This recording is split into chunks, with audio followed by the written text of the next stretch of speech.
الضالين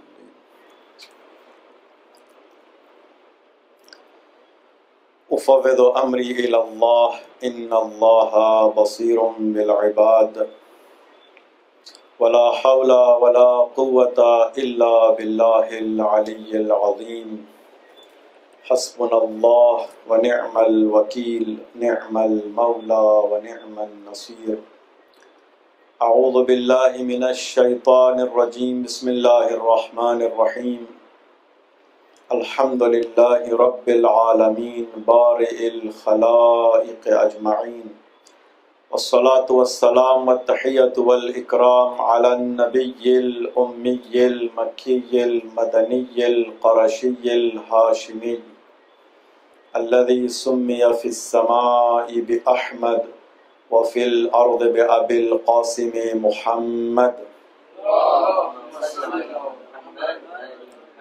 وعلى آل بيته الطيبين الطاهرين المعصومين المظلومين ولعنة الدائمة على أعدائهم أجمعين من الآن إلى قيام يوم الدين أما بعد فقد قال الله الحكيم في كتابه الكريم بسم الله الرحمن الرحيم يا أيها الناس اتقوا ربكم الذي خلقكم من نفس واحدة وخلق منها زوجها وبث منهما رجالا كثيرا ونساء واتقوا الله الذي تساءلون به والأرحام إن الله كان عليكم رقيبا صلوات على محمد وعلى محمد.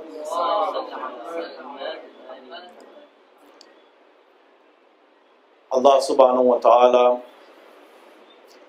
mentioned in this verse, the first verse of the chapter An-Nisa, Surah An-Nisa, the woman, O mankind, be wary of your Lord, who created you from a single soul and created its mate from it.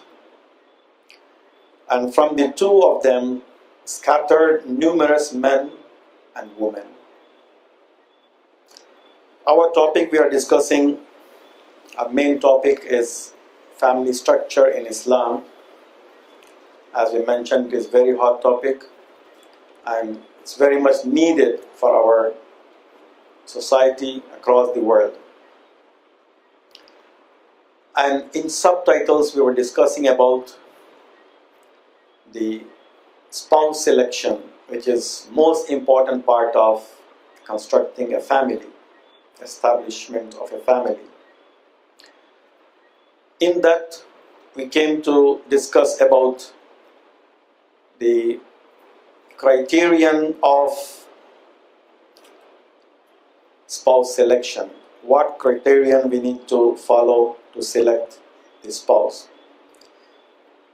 We mentioned about 8 criterions and we spoke in detail about it, and we continue some of those we left in previous 2 nights, and inshallah tonight we want to wrap up this topic, and inshallah from tomorrow we start a new topic under the family structure in Islam. One of the criterion we mentioned that we need to focus on, though it is not too important, but it will affect a lot. That's the beauty. Let me mention this very important point, that beauty is not something a formula for it. Beauty is comparative. A person in my sight is very beautiful, maybe from other person look that person as a ugly.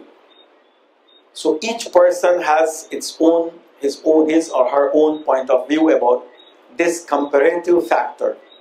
So we should not look and talk as a formula, and as I mentioned, that beauty is not only appearance according to Islam. The major beauty is iman, faith and taqwa that makes a person beautiful. Appearance Yes, it is a factor, but not so important compared to the iman and the beliefs.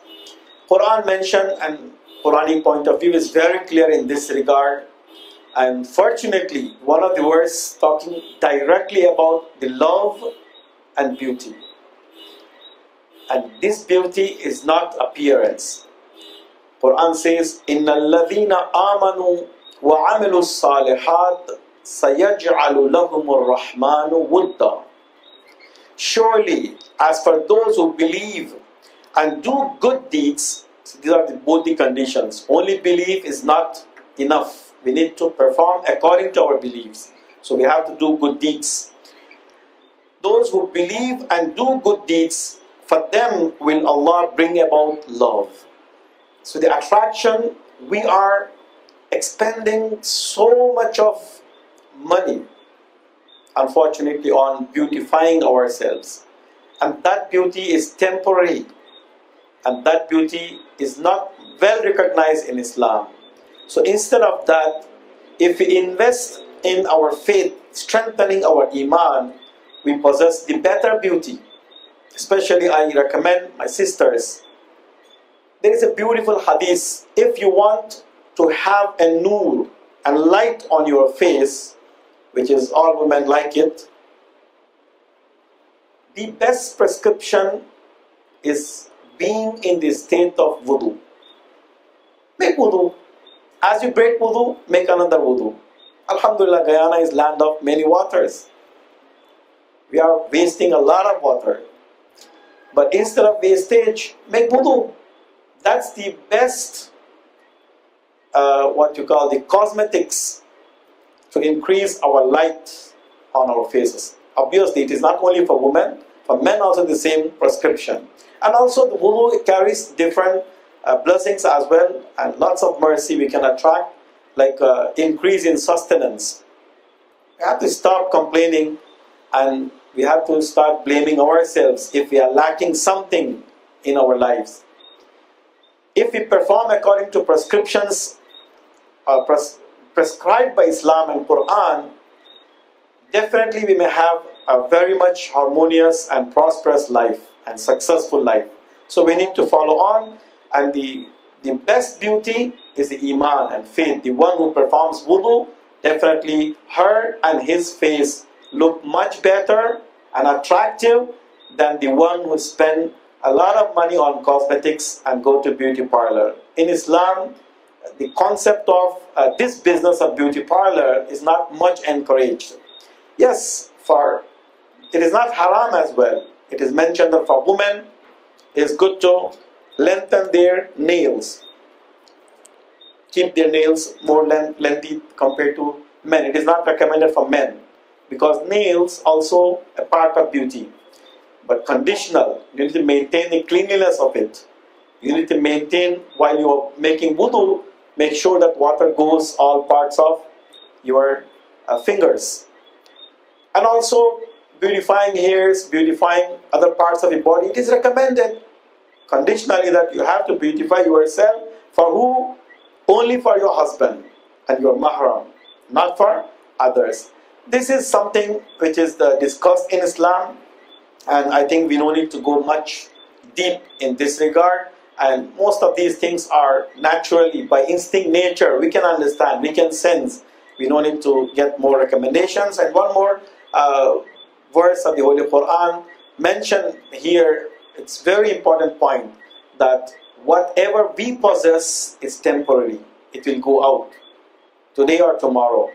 The beauty we talk much about, God forbid, sometimes within an accident, we may lose everything.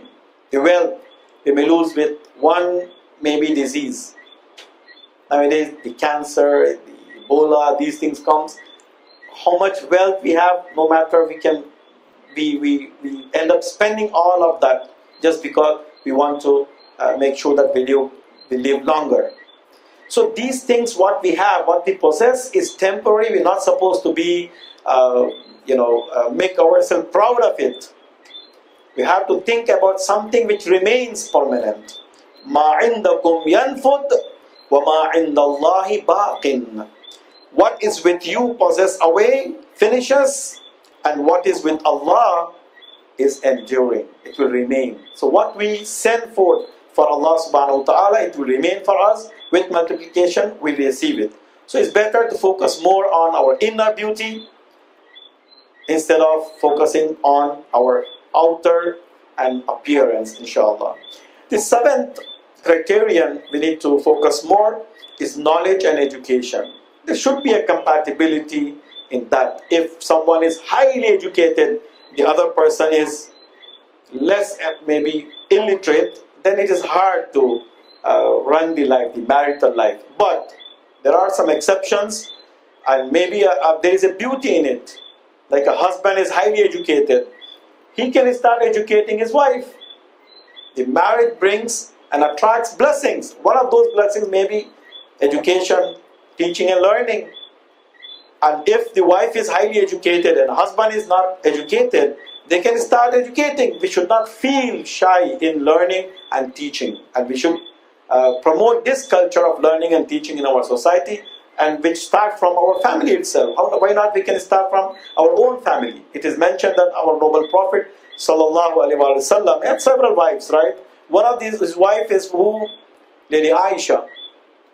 She was young, youngest wife of our noble Prophet, and we will discuss under the topic of age difference. And Rasulullah appointed a lady teacher for her, and she used to come home and teach her the language and literacy, and she became well educated among the other wives of Rasulullah. And that's why we have hundreds of narrations came through her. And that is one of the lessons for all of us, that why not we take lesson out of it and promote the same thing. If our wife is not educated, why not educate her? If the husband is not educated, why not educate him? So this is not so important. If there is a difference, we can make it compatible. That's not so important. But sometimes if you focus only on that criterion, that because that person is well educated, so I get married to him or get married to her. Education is important only if it is with faith and iman. Sometimes highly educated person, they use their education to trick the other counterpart. Like for example, Shaitan was well educated, arguing with Allah subhanahu wa ta'ala. But he using that education in wrong way. It is famous in Persian language that if the thief is more educated, he may select the better objects, better things, more expensive things. So it's more dangerous for people to have educated thief. And unfortunately nowadays we have big thieves who are politicians, and these people they are the thief. Normally they thief the better things, and the street thief or burglars, normally small ones, they go in prison. But these people who are the big thieves, they don't carry any punishment. This is the world set up like that. The more you are higher in position, the more you are secure from anything. No punishment for you. Like in the whole world, especially here, our politicians are having very nice salaries, but they don't need to pay taxes. But the poor man who work hard all day, they have to end up paying taxes. And they're also enjoying other facilities, home and transportation and these and that. This is the truly injustice and what you call the unfair for the general public and the mass. And that is not well recognized in Islam, and education is good, conditional that that person uses the education in a good way. In a proper utilization of education is so important. So this is a very good factor, but we should not focus much about this, and we have to see the consequences of having highly educated person. If we are tracked towards just education, we may end up regret after getting married. The eighth criterion of selecting spouse is being each other's match, equity and proportionateness. This is very important criterion. We need to focus. Overall compatibility is essential. This is very important to know that 100% compatible you won't find in this world. Only few, maybe you find 100% compatible, like Imam Ali alayhi salam and Lady Fatima, Rasulullah and Lady Khadija. But normally it is hard to find 100% compatible. We have to look somehow they can adjust in their life, in marital life or not. That's the main focus we need to go, and I will go in detail that equity and balance between the two spouses. This is the most sensitive matter to concentrate on while selecting a spouse, and this is very important to know that the overall compatibility, considering the criterions we mentioned as sequence, faith and religiousness has to be focused more, and modesty and the morality and ethics, akhlaq, has to be focused more, and then the other things, beauty, education, and this come later. So if we have to compromise, it's better to compromise on lesser important criterions than the most important criterions, which is the religiousness and modesty and morality and ethics. That is more important to run a family. 7 points in this I noted down here in coordination. So it is good to focus on a cultural and ideological distance. We have to cut down, reduce the cultural and ideological distance. For instance, a husband is Christian and the wife is Muslim. This is not permitted in Islam. If a Muslim, the marriage is only between Muslim male and Muslim female. Yes, we allowed in a temporary marriage that a Muslim male can marry a non-Muslim who is Ahlul Kitab, but only temporary, not permanent. If a Muslim male marrying non-Muslim woman, only temporary, not permanent. This is very important. But even within the Islamic sects, Sunni, Shia can get married each other, no problem. But there is makruh for Sunni female, the Shia female to marry a Sunni male. This is makruh. Why? Because we have several ahadith that the normally wife is get under influence of husband. So it's hard to keep up her faith and what she believes. So it is better to avoid those circumstances and the cultural differences. Like some families, they have different cultures. Like a Hezbollah, the one who is very revolutionary, and the one who don't care about these things, it's hard to be compatible. So these things has to be considered in selecting spouses. As spiritual and psychological differences, these things also very important. Someone is very highly spiritual, the other counterpart is not spiritual, don't care much, so they may find difficulty in adjustment. And difference of style and taste in various matters. A person likes a big house, the other one always want to live in a small house. So they may end up quarreling for little things. So these things also, it's good to discuss before end up having the contract of marriage, and it is good to focus all those things. And sexual and physical dissimilarities. This is also very important, and it is not easy to discuss this topic on pulpit, but it is essential. We have several ahadith that we need to consider this point as well. It is not possible to run the family while we have a huge difference between husband and wife physically. There are many things can sort out later on, and they have to consult the doctors and specialists in this regard. And most of the remedies are available nowadays. If it's not compatible, they are not. If these things, like one part is in physical pleasure, or what you call in sexuality is high, the other part is not able to be compatible with her husband or his wife, then they need to consult the specialist, and nothing of shy. They may not discuss it openly, but somehow it may affect in their lives. In other part, they express, and they may end up in a breakup and then the divorce. So this is something is the issue which is there, existed in many communities, and they are suffering, and without any hesitance they need to go and consult and sort it out.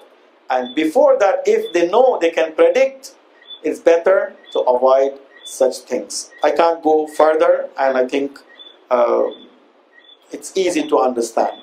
A moral difference. Some families are very good in behavior and conduct, the others are not. So it's easy to understand.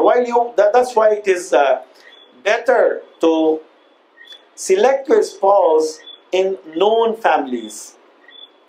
Unfortunately, nowadays we end up chatting. The girl is somewhere else. We don't know about her family. What she mentioned, that's only we have information. The boy is from somewhere in the some part of the world, and she don't know about the family. And then once they love each other, everything is okay. But these two families, are huge difference they have in terms of morality. Then it's hard to adjust. Now, unfortunately, nowadays they don't care about the families. But somehow, as I mentioned in last lecture, that if you don't have anything to do with your family, but your families have many things to do with you, so you cannot break up 100%.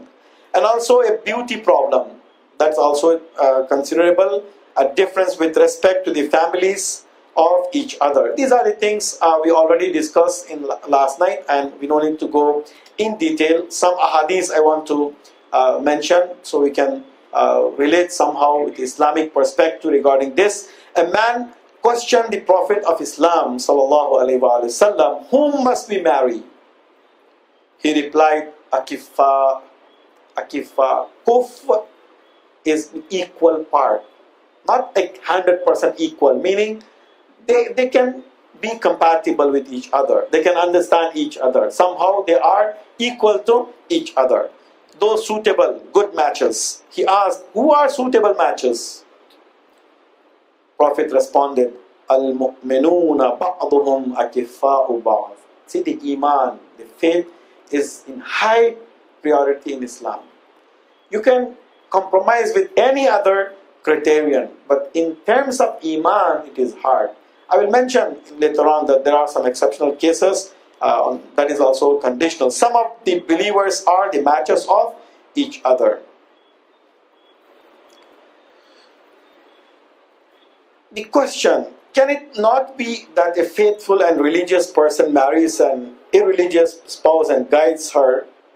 Is it possible that a person is religious and the other person is not religious? If they marry, why not use this opportunity? So the one who is religious can guide others. These are very good, and that is also a part of jihad.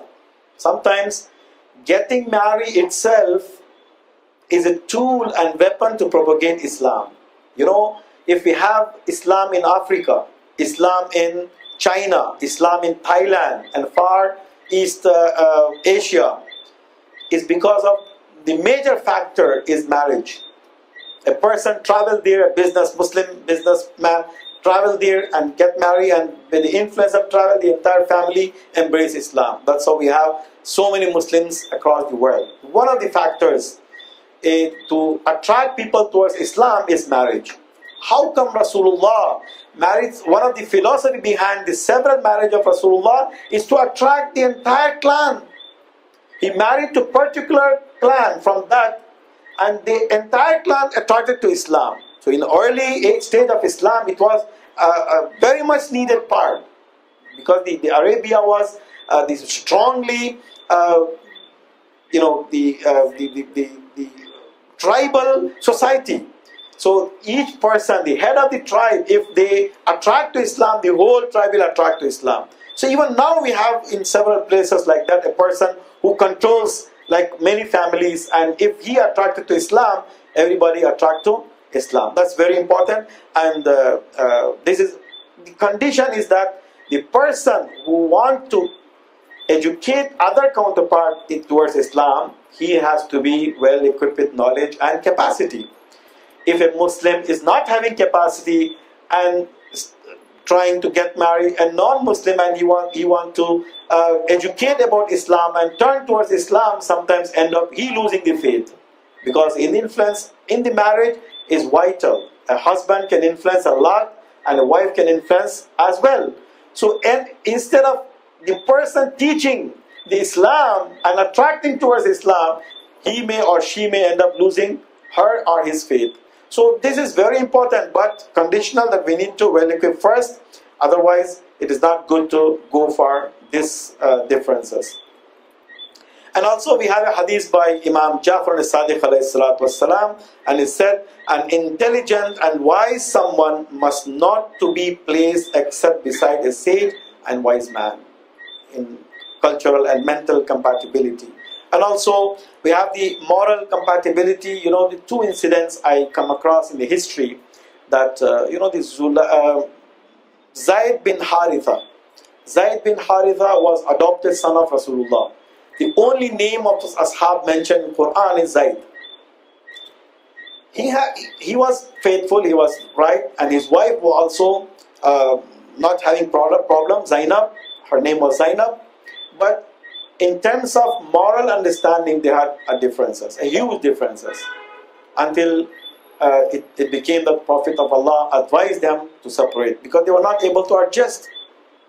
So that is very important. Once you are not able to adjust in terms of morals, it is good to consider this point in the exemption. While you are selecting spouse, you have to consider that. And also Ismail and Safura, Prophet Ismail and Safura, they also had the same problem. So here I see the great personalities, they have problem in their marital life. So this is the part and parcel of the marital life. So we need to somehow adjust, or sometimes we have to tolerate. And in terms of sexual differences, it is mentioned that one of the reasons why Lady Zulaykha attracted to Prophet Yusuf was inability of her husband in this regard. So this is very important factor. Nowadays medicine are highly developed in this regard. It's better to consult before selecting spouse and make sure that everything is okay in all aspects, and instead of just moving towards separation, or maybe moving towards having going out of the Islamic jurisdiction, it is better to cut down these problems in the inception while you are selecting spouse. Salawat ala Muhammad wa ali Muhammad. One thing I want to mention here for our youths especially, that while you are going to select the spouse, being careful is very good. You check all aspects of the marital life and the criterion among both. But obsession is not allowed in Islam. Just you have doubt, and developing the same doubt is not good while you are selecting spouse. Once you have concrete evidence, then you can make a decision. Go and select carefully and do good groundwork and get the advice of the elders and the family members. But having obsession is not something which is recommended in Islam. The question here arises that those who lack these qualities, what they have to do? They should not marry at all? They should remain single?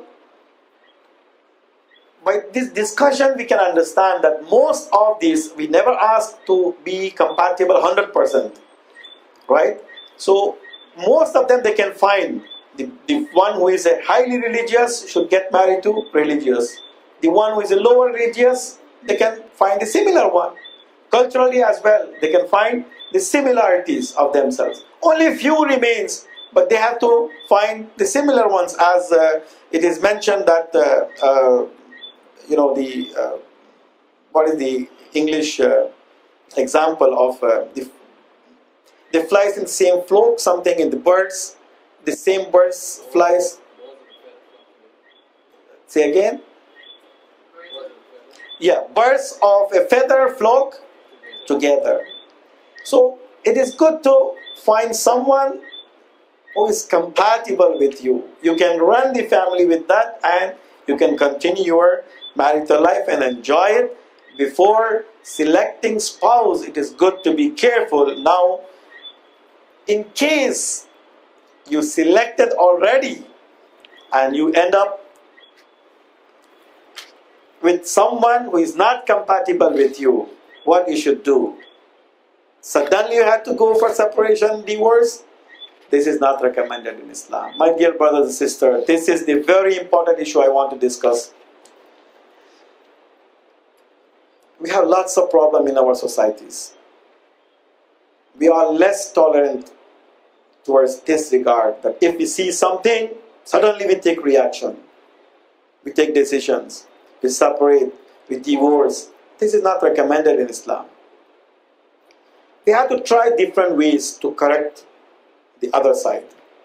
Sometimes we may not understanding properly the defect we see in the counterpart, that is not actually defect. So it is better to ask someone elderly and trustworthy to judge among us. Hakaman min ahlihi wa hakaman min ahliha. Quran suggested beautifully, one person from her family, one person from your family. You can sit down, you can discuss the matter, you can resolve. And after that the problem remain, then you can consider that as a trial from Allah subhanahu wa ta'ala. Believe me, none of us, no one has a wife worse than wives of Rasulullah. He was the one who received the most troubles from his wives. But he was the one who never divorced anyone. And he tolerated all of them. And he considered that as a trial. And he was increasing in his ibadah, in his worship, in his sujood, asking Allah subhanahu wa ta'ala to grant him patience. And that's why Rasulullah is the most patient one among the entire humanity. So he was highly tolerant. So we can consider that as a trial, and we can convert that problem as a opportunity to increase in our iman, to increase in our tolerance level, to seek nearness to Allah subhanahu wa ta'ala. So by this way, we can attract more blessings of Allah subhanahu wa ta'ala. I don't have enough time to elaborate. One incident, it was a person in Tehran or somewhere in Iran, and I can't remember the city. He went to one of the very mystics at the time, and he seek advice that I have no problem with my wife, but my mother-in-law is troubling a lot. She curses always. Whenever she see me, she curses. Qurbatan ilallah. What I have to do, I cannot tolerate anymore, because we have not finding any other way. We tried all the ways.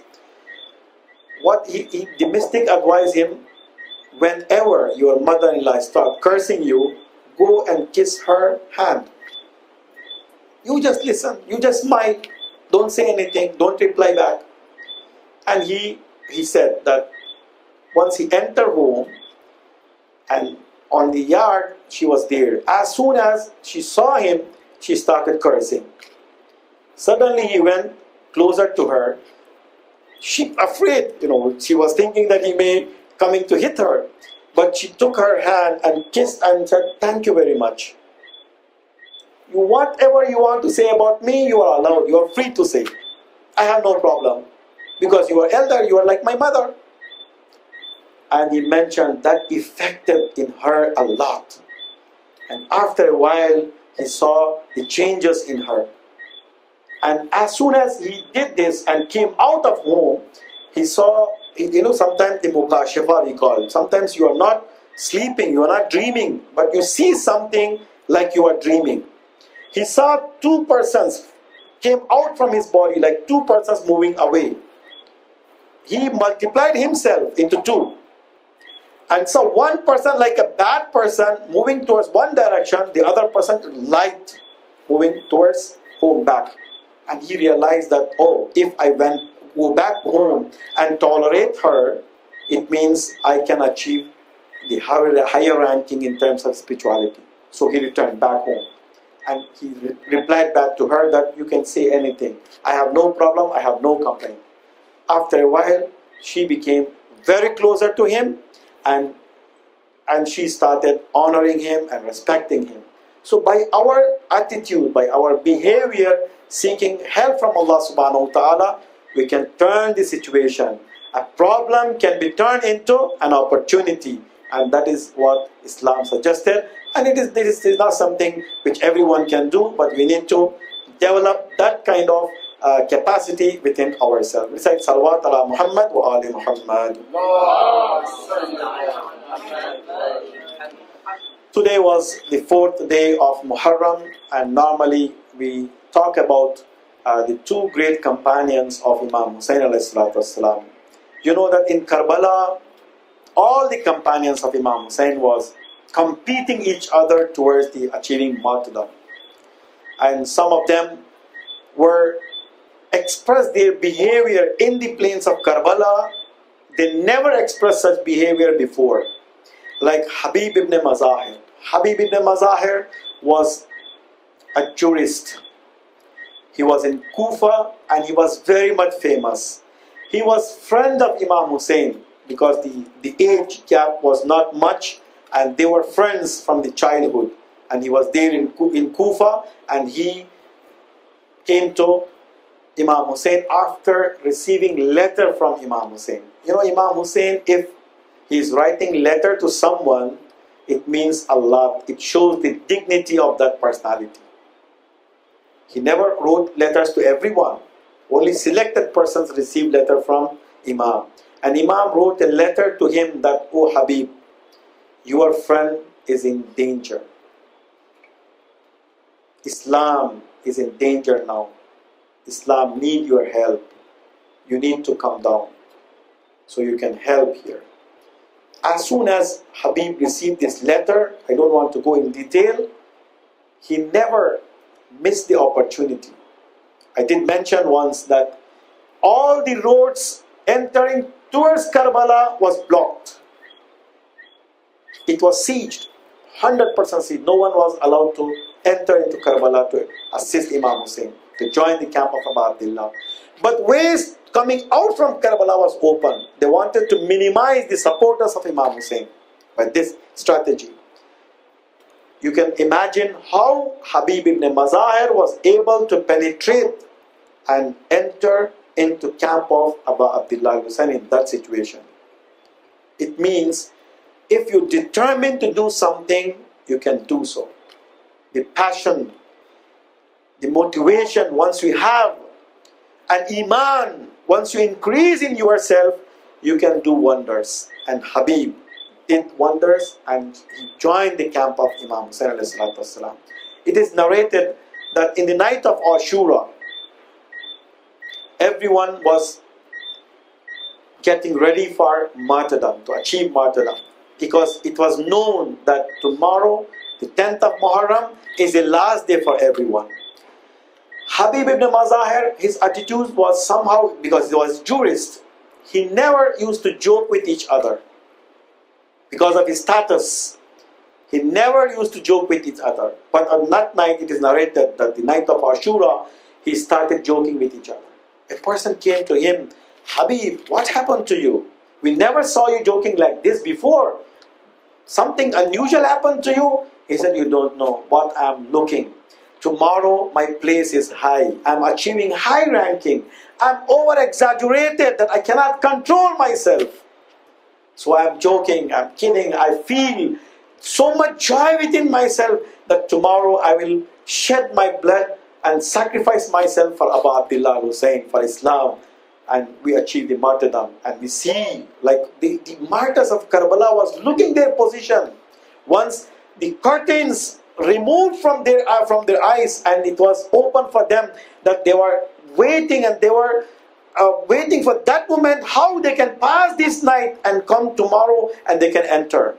And it is narrated that the next day, the day of Ashura, one of the Imam Hussein alayhi salatu wasalam, while he was delivering a speech, the Hasin ibn Namir, one of the opponents, one of the commanders of Ibn Ziyad, he insulted Imam, and he said that, "Oh Hussein, your prayers are not accepted." You just imagine the massacre of Karbala and the tragedy of Karbala. The Masaib of Karbala is not just the losing their lives or cutting their necks. Even insult is not something as easily we can take it. If you speak like this to an ordinary imam who leads the prayer, they cannot tolerate it. But now the imam of the time, the Imam Hussein, the grandson of Rasulullah, about him, Rasulullah himself mentioned that the masters of the youths of paradise.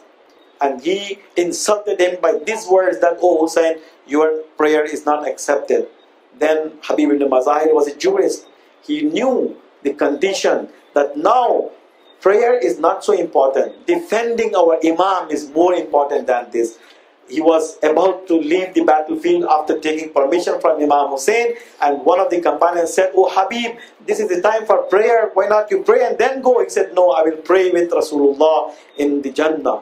Now I have to defend my imam. Someone insulted my imam. I cannot tolerate this. I cannot take this." And he went to the battlefield. You know, the jurist, and he portrayed his courage, and he killed many. But after all the martyrs of Karbala was thirsty and hungry for more than 3 days. And Habib was the same.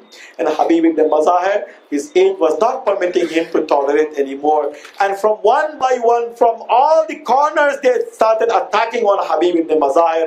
Habib ibn Mazahir was mentioning one thing, that, "Oh Hussein, I want to express my loyalty to you. I want to demonstrate the loyalty to Allah subhanahu wa ta'ala. This is my time." And he was fighting and fighting until he fell down from the horse, and he asked Imam Hussein to help him. And Imam Hussein rushed towards Habib ibn Mazahir, and it is hard for Imam Hussein to see this situation. The friend of him, a jurist of the time, the one who supported him while he was alone in the plains of Karbala, now laying on these plains of Karbala, taking the last breath, and Habib ibn Mazahir was smiling on Imam Hussein alayhi salatu wasalam, and Imam Hussein alayhi salatu wasalam asking him, "Oh Habib, what I'm seeing on your face?" And then Habib replied, "Oh Hussein, only one thing I want to make sure. Ya Aba Abdullah, am I being loyal to you? I fulfill my responsibility." Then Imam Hussein alayhi salatu wasalam prayed for him, and Habib ibn Mazahir departed from this world. La yawm ka yawmika ya Aba Abdullah. Oh Habib, you departed from this world. While you were departing from this world, you had Imam Hussein to support you. You were satisfied that Imam was with you and standing beside you. But while Imam Hussein was departing from this world, no one was there to console Imam Hussein. No one was there to support him except his sister Zainab, looking the situation while Shimr was on his chest and slaughtering Imam Hussein, and she was shouting, "Oh Shimr, you are not seeing my brother who was brought up by Fatima, and now you are slaughtering my brother. Assalamu alayka ya Aba Abdullah. وعلى الأرواح التي حلت بفنائك عليكم مني سلام الله أبدا ما بقيت وبقي الليل والنهار ولا جعله الله آخر العهد مني لزيارتكم السلام على الحسين وعلى علي بن الحسين وعلى أولاد أولاد الحسين وعلى أصحاب الحسين. يا حسين